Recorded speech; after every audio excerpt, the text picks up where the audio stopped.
Welcome to episode number 50 of the Introvert Biz Growth Podcast, a show where I talk to introverts who grow their business and make a difference.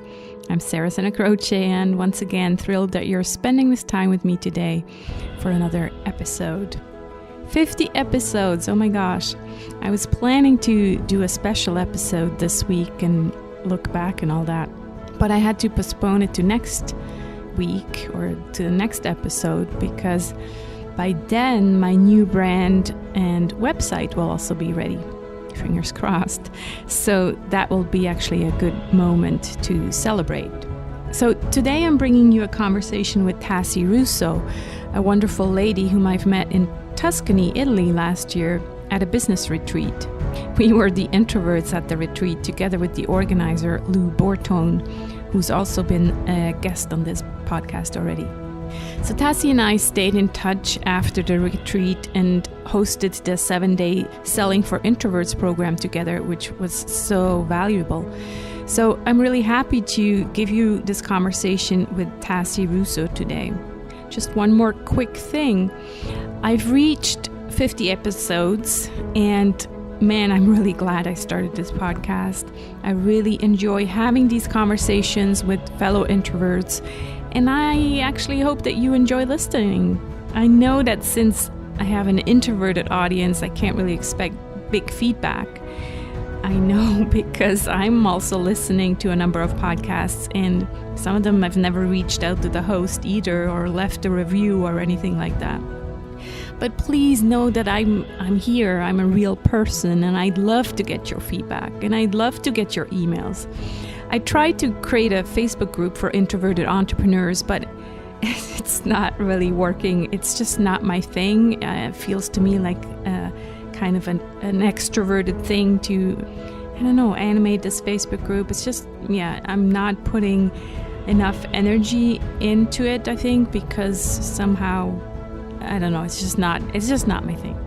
But emails are my thing, and so I love getting your email, and obviously I'm gonna reply to every email you send me. So send me an email, and if that feels too personal, do me a favor and help me create the next 50 episodes by making a small contribution on Patreon to help me make this show a sustainable part of my business.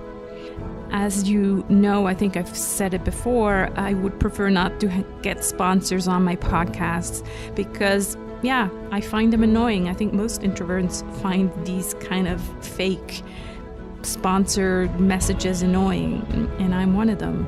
But putting this content out there takes my time, and then I have to have it edited because I'm no expert at that, and have the intro done, and Tim and his team do a great job at this. But it does, also require an investment, money and time. So if you could help me out and with even 50 cents or $1 per episode, that would really be great. So if you want to make a pledge, you can go to sarahsantacroce.com/Patreon. Thank you so much. Now, here's some more information about my guest today, Tassey Russo. So Tassey's a former IT executive who has worked for the federal government, the NASDAQ stock market, and as a strategic organizational consultant to nonprofit associations. A business owner for over 12 years, she today works with entrepreneurs and small business owners ready to take a hard look at where they are today to find that game changer that will move their business in a new direction or to the next level of growth. Her work with clients focuses on developing strong personal branding and value propositions in order to identify and implement thoughtful, evolutionary pathways or solutions for their businesses. She strives to position her clients to attain foundational and sustainable growth, operational management, and revenue. Without further ado, here's my conversation with Tassey Russo.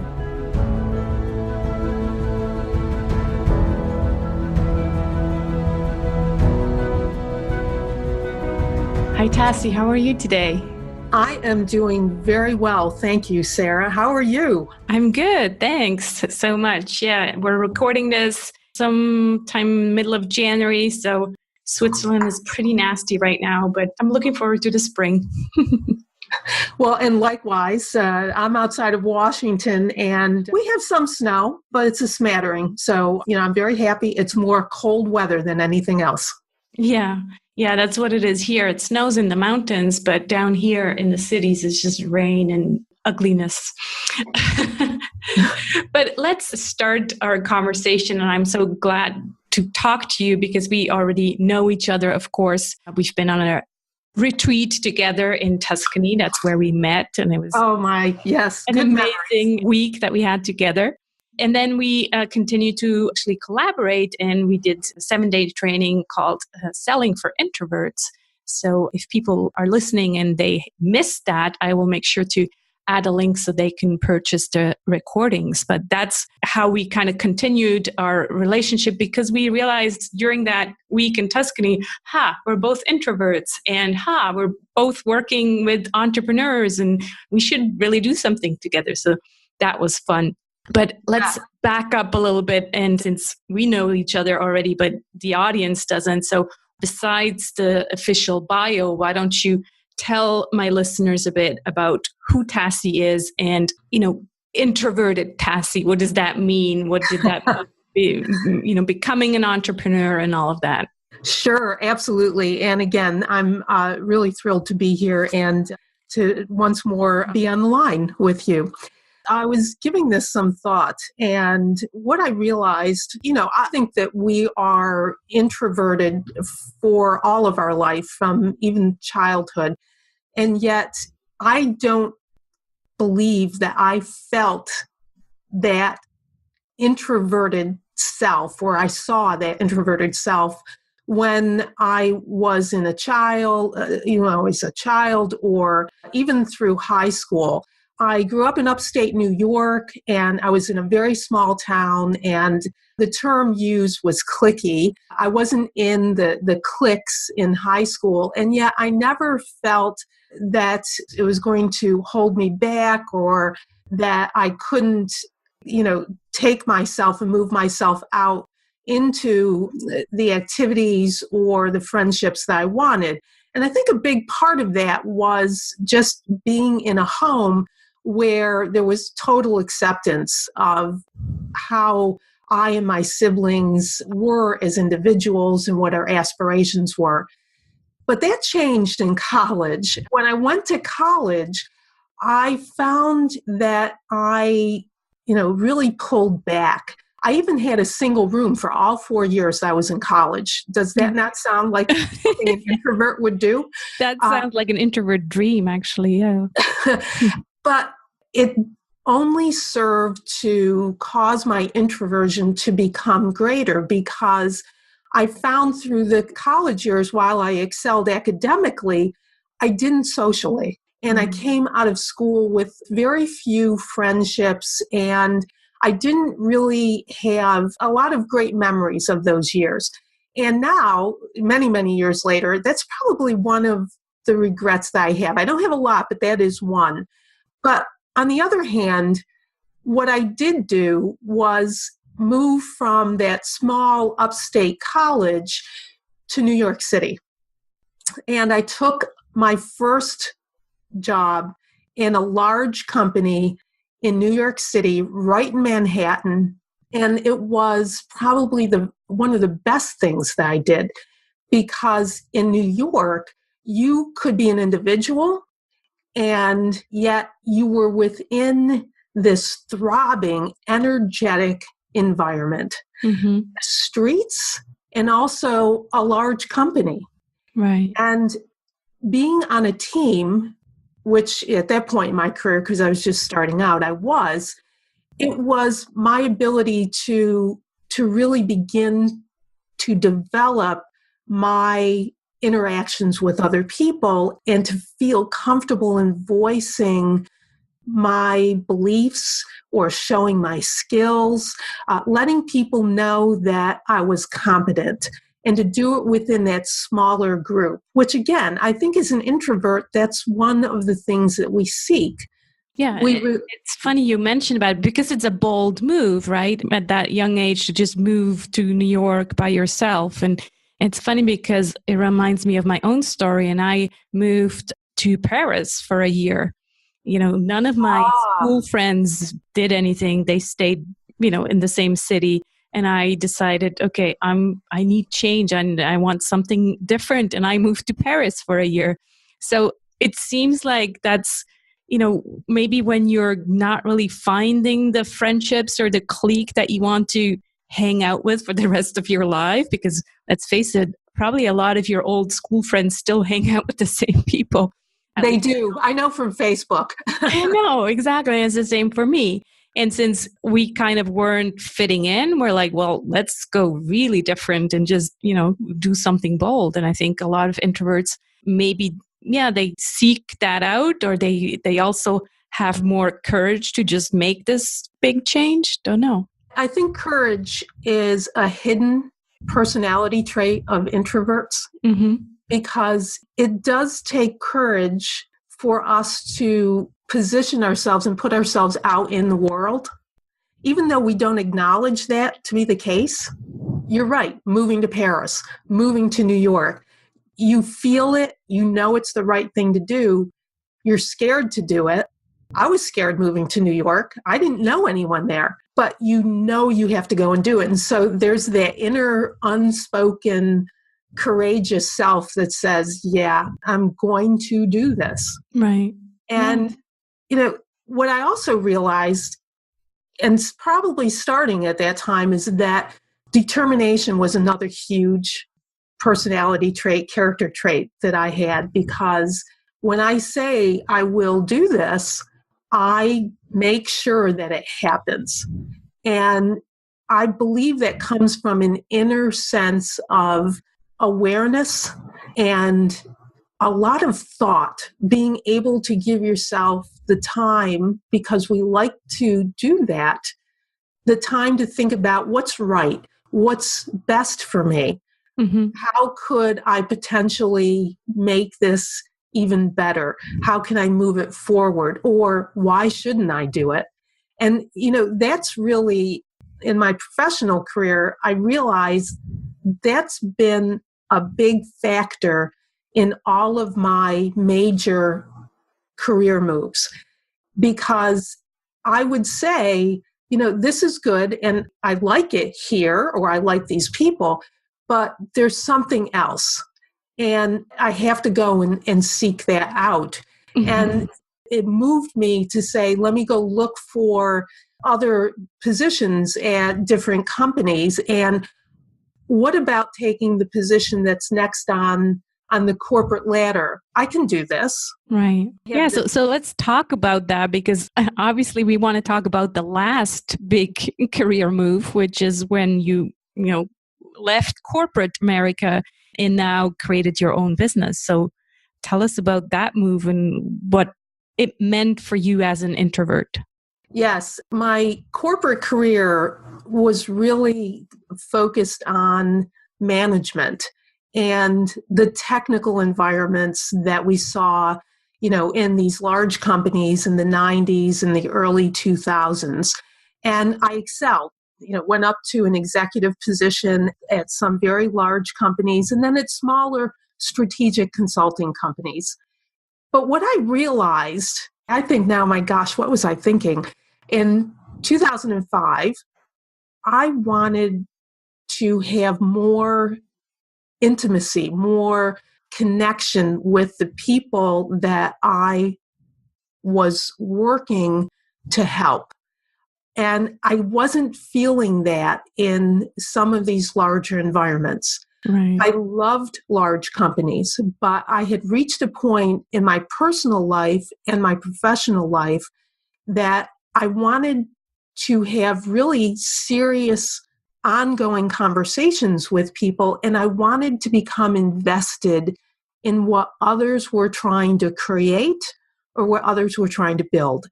And that's why I took the step to leave the corporate world and to start my own business. What was I thinking?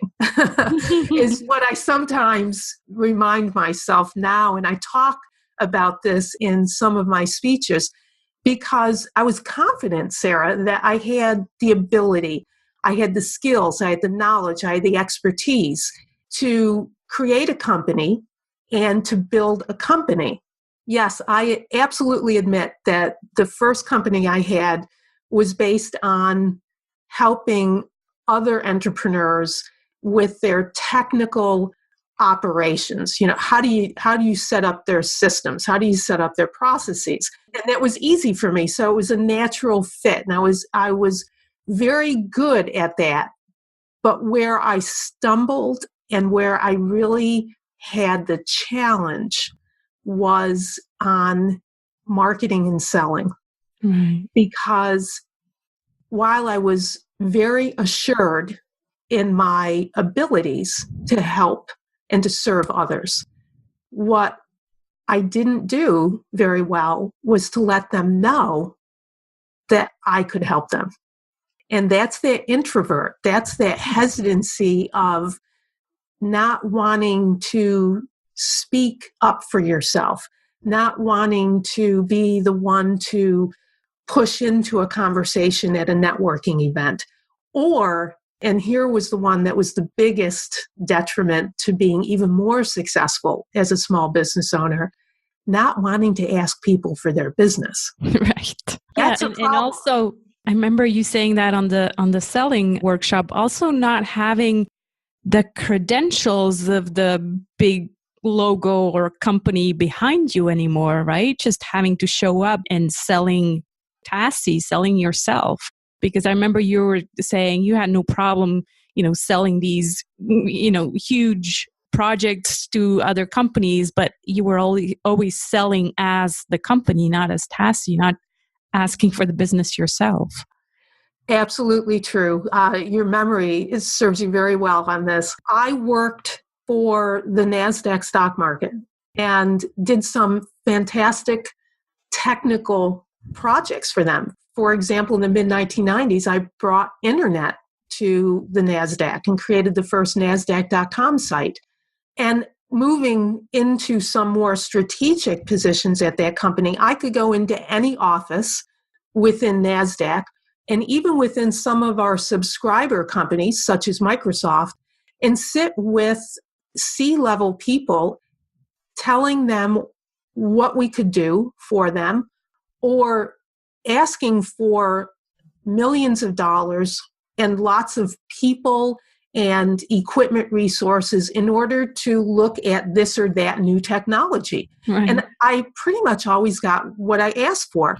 And yet, when the time came for me to go to a networking event or to sit with potential clients as my own business self, you're right. I felt awkward. I felt uncomfortable. I thought, gee, I can't say that I'm with NASDAQ anymore. I'm me. Will they buy me? Will they buy me? Yeah. And that's a big issue, I think, for an introvert that wants to become or is a business owner. Yeah, you're totally right. And it's this step into the unknown where you don't know what's coming when you leave the corporate world. You don't expect this to be such a big issue, but let's face it, if you have no clients, well, you're just running, or you just have a hobby, right? You're not really running a business. So it's key to be able to sell. So tell us then, how did you overcome this? And let's go into what you're doing now and how you're generating revenue currently, and tell us a bit more about that.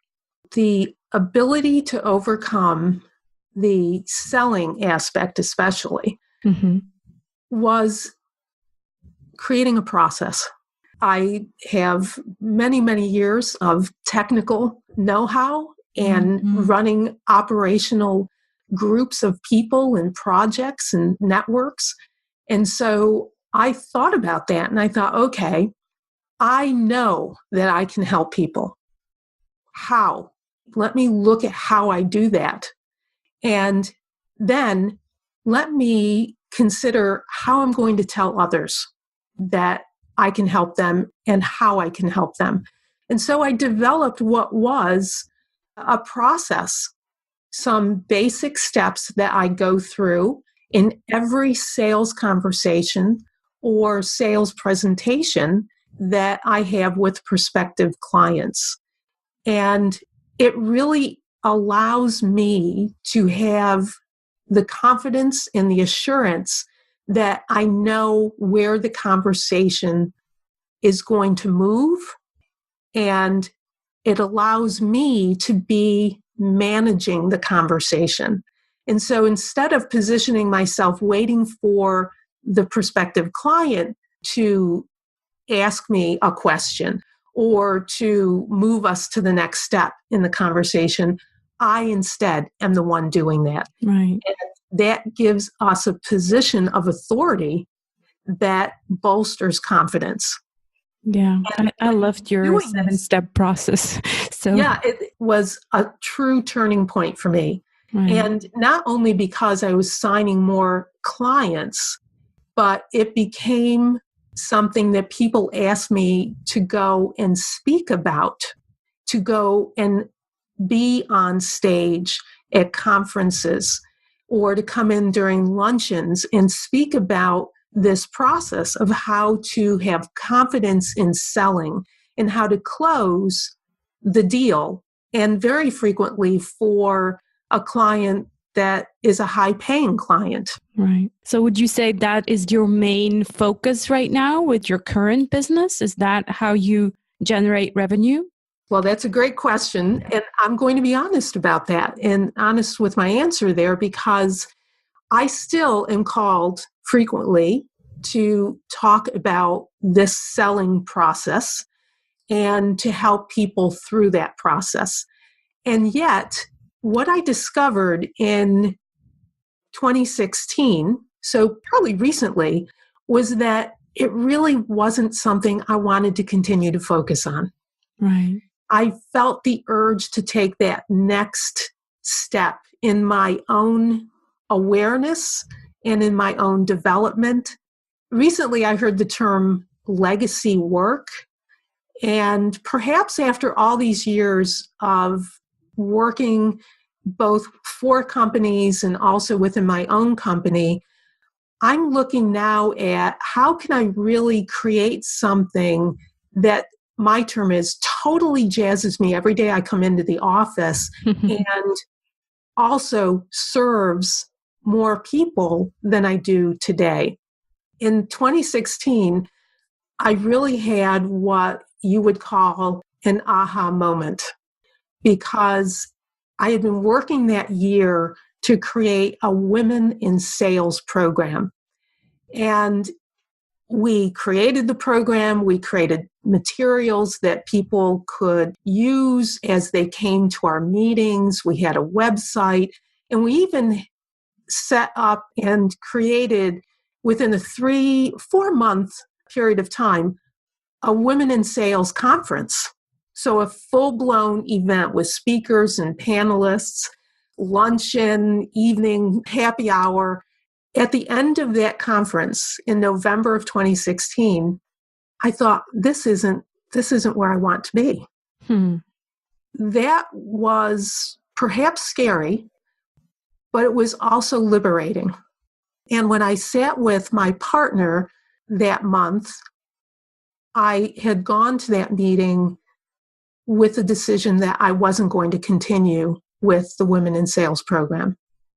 And I didn't know where I was going to go next. And when he asked me that very specific question, what are you going to do? Without any forethought, without really expecting that question, I said, I'm going to be selfish. And he looked at me and he said, what does that mean?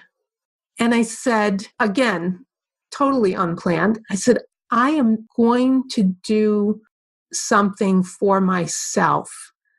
For my entire working life, I have been meeting others' expectations. And now I want to see what's out there for me that I want. And so that began a 14-month journey of exploration, self-discovery, self-awareness, that led to a rebranding of my business in October, this past October of 2017. My business has been, it still is, Level Up Solutions, but I consolidated all of my work under a new website that just carries my name, Tassey Russo. And I have continued with my core services, which really are about helping people create growth within their companies. But I've done it now with a shift to evolutionary growth. What makes the most sense? Not what you're reading about in business books and not what other coaches or other companies are telling you should do next, but really stepping back and exploring people's professional and sometimes personal stories, the events, the people, the places of their professional lives, and understanding how that will help them to shift to the next point of growth or the next point of service that they want within their businesses. And so that's my focus today. It's about evolutionary growth and allowing people to use their own experience, their own past, and shifting them to what makes the most sense today and for the future. Wow, what a transformation. It was a significant transformation. And I've kind of followed it because I remember in Tuscany in April, you were still kind of in the middle of searching. And then all of a sudden, like towards the end of last year, I guess it just kind of unfolded for you. And the new website came out and everything just made sense, right? Everything made sense. You're absolutely right. I was last spring, a year or so ago, I was still searching and it did fall together. And one of the things that I did throughout the year, Sarah, was to take unexpected, I'm going to call them excursions, but they can be physical excursions. I traveled, but they can also be emotional or mental excursions to be able to really sit and hear what was within and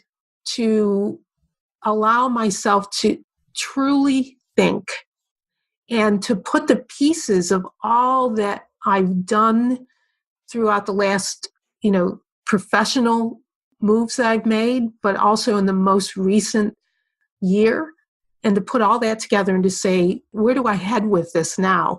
And yes, it resulted in the new website and the new focus. But one of the other things that I did that was really neat, and I would recommend this to any introvert, and it's a petrifying, scary thing to do. I looked for an organization where I live that allows people to do storytelling. And I wanted to do that because I wanted to explore some key events in my life. But I also wanted to explore those events by telling others how thinking of those events helped me to move forward in my life and helped me to build new strengths or create new interests. And what I discovered when I was on stage, and I've done 2 of these story performances, personal story performances, what I discovered being on stage was that I absolutely loved being on stage telling stories. I have always enjoyed being on stage. And that's an oddity for an introvert. Well, actually, you know what, Tassey? It's not. I realized through all the different conversations that there's about a 50-50. 50% of people, introverts, who adore being on stage. And then you have the other 50% who absolutely dread it. So it's really interesting because first I also thought, well, all introverts hate being on stage. But it's not true. Some of them, like 50% shine on stage because they get to share their passion or their story. But then that doesn't mean that they like to go off stage and then talk to everybody and network for an hour. But the actual on stage speaking is not necessarily something that introverts just by default don't like doing. I found that very interesting to find this out. I love hearing that. Thanks so much for sharing that. I think that's probably true. So I stand corrected on that one. But it is something when you think about an introvert, you think, they probably won't like being on stage. Yeah. The anxiety leading up to it can be great. I've overcome that by being super prepared. Right. And perhaps too prepared at times, but that's my security blanket. But once walking up on that stage, you are right. I feel that, I have a place for my voice to be heard. And look at the people in those chairs. They want to hear my voice. It's so reaffirming. And I think that as an introvert, we do seek that. Yeah. Again, there's probably 50% of the listeners who go, whatever, Tassey, that's definitely not for me. And the other 50% are like nodding and thinking maybe they have already done it, or others are thinking, I guess once you've overcome the anxiety, but if you're just there and you have this message that you feel so strongly about and you're the one to share it, they're probably thinking, yeah, why not? So yeah, I think I'll have to write a blog post about this topic one time because I find it fascinating how it's so split in half and very interesting. Yeah. So thanks so much for sharing this really fascinating story of, your path for going from corporate America to now actually running your own business and speaking on stage and all of that. So you definitely took us to a big aha moment. So we also already talked about some introverted superpowers. You managed, you mentioned courage, determination. What about, weaknesses or kind of challenges? What, in your opinion, is the one thing that you're struggling with as an introverted entrepreneur? I believe that I have also touched upon that. For myself, my weakness would be that I have that hesitancy still to have a voice that I will move forward into conversations or into writings, even social media posts. Sometimes, I'll look at a post and go, I know how to, tell them how they can do that. Or I have an idea about that and I hesitate to write it. Okay. And so it's that hesitancy of, will people find value? Even after all these years, right? I still have that hesitancy. And Sarah, it's not that I don't feel confident in my value. I do, but it's that confidence to take it and voice it. Right. Publicly. Yeah, publicly. Yeah. Will, the old, do you remember Sally Field when she won an Oscar, I think it was for Terms of Endearment, and she said, "You like me." It's rather that feeling. Yeah.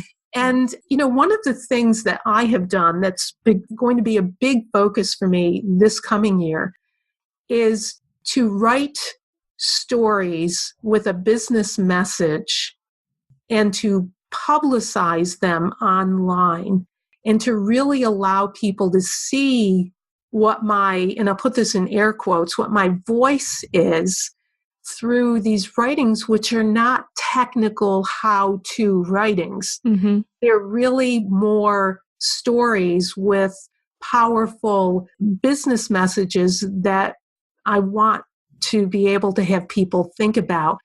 And I talk about things like this, about resistance, about confidence, about struggle, and have themes that help people to move through whatever concerns or challenges or hesitancies that they have.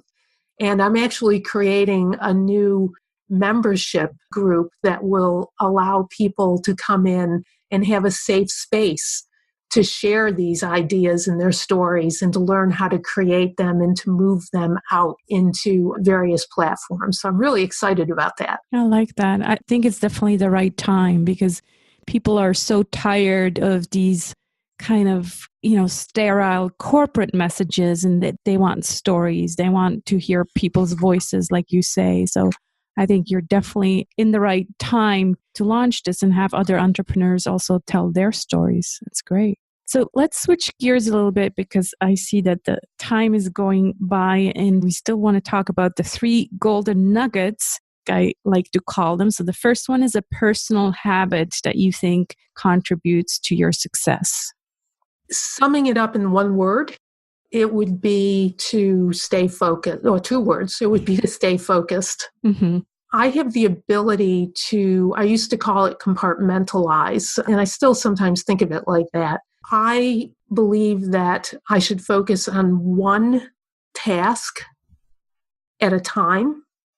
And what that really means is that now, social media isn't something I don't respond immediately.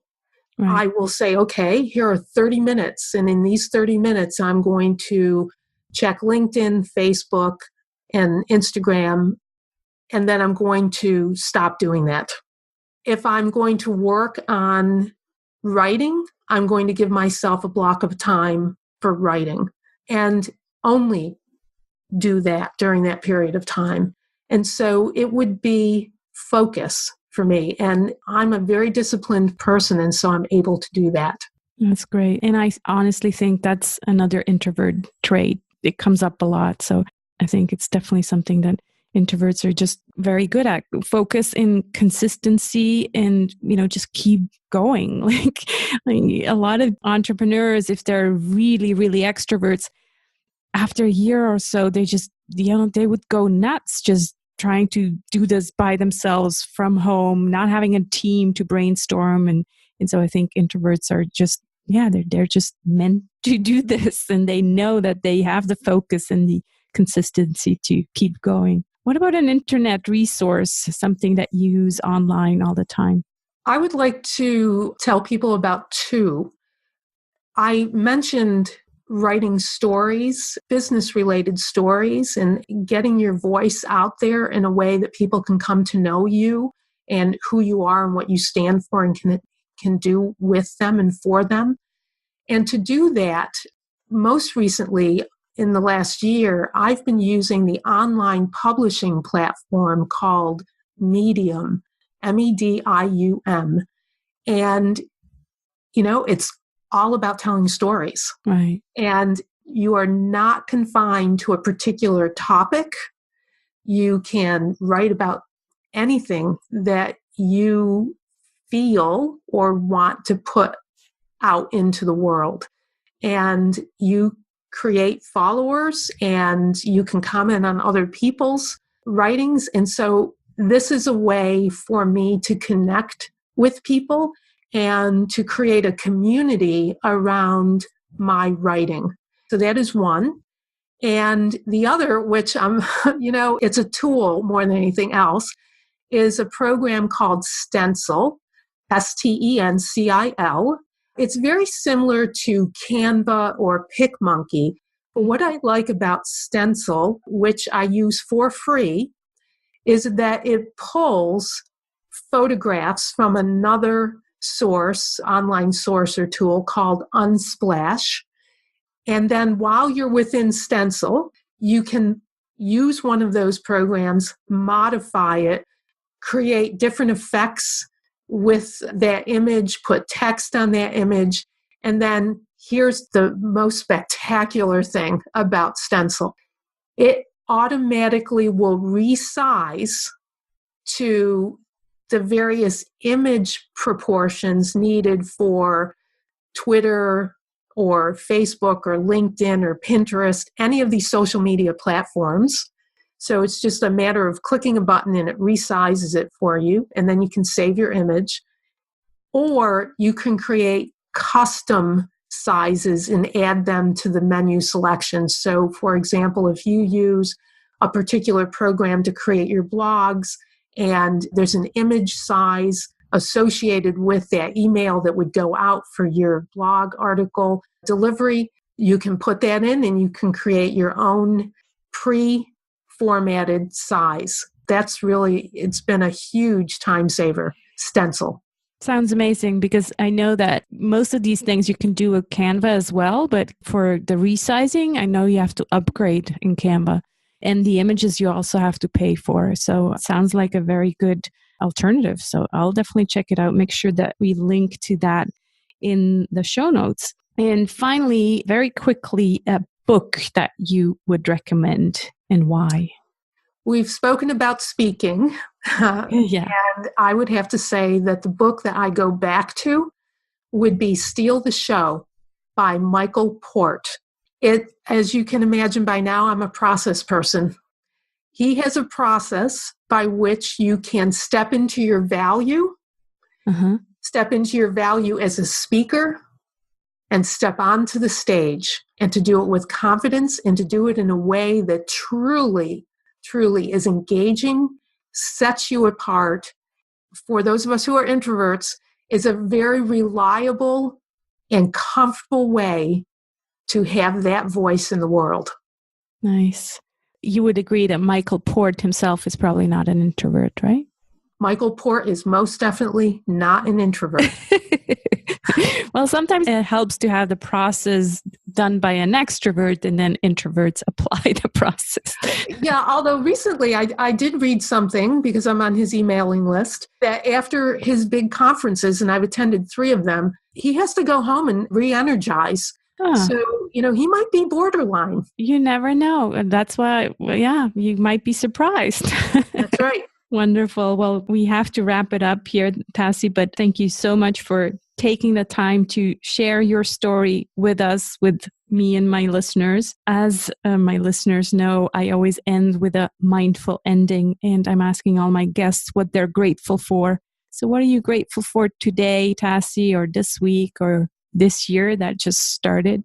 I am truly grateful for the ability to take time and have the space to continue my awareness, self-awareness, and self-exploration, and now to execute upon what I find through those processes to build new business endeavors and to reach more people and to help more people. And that's what I'm really grateful for, is the time and the ability to do that. Yeah, it is a privilege. If we look what's going on in the world, sometimes I really feel overprivileged that we do. Then again, we built this thing, right? So then we can't always be too hard on yourself. But I do also agree with you that it's a privilege. And yes, we're grateful for having that privilege to take the time and work with people that we want to work with, and all of that.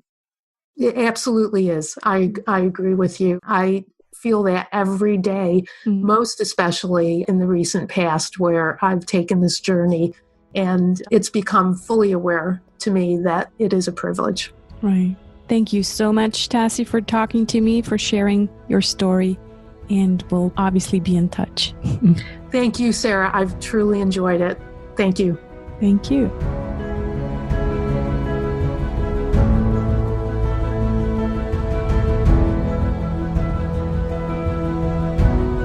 That's it for this episode of the Introvert Biz Growth Podcast. To find out more about Tassey, go to tasseyrusso.com or facebook.com/Tassey Russo. You'll find this episode's show notes at sarahsantacroce.com/episode 50. If you're listening to this show on a mobile device, you can click on the description and you'll actually find all the clickable links there. Talking about clickable links, make sure you check out sarahsantacroce.com/books. My VA, Mara, has created a beautiful compilation of 20 of the favorite books of my past podcast guests. So head over to sarahsantacroce.com/books and grab it so you can add some new books to your Kindle reading list for the quiet evenings. And if you'd like to make a contribution to help me make my show a sustainable part of my business, then please go to sarahsantacroce.com/Patreon. It would mean the world to me. This is Sarah Santacroce signing off from the Introvert Biz Growth Podcast. Remember, you need to use your unique introverted superpowers in order to make a difference.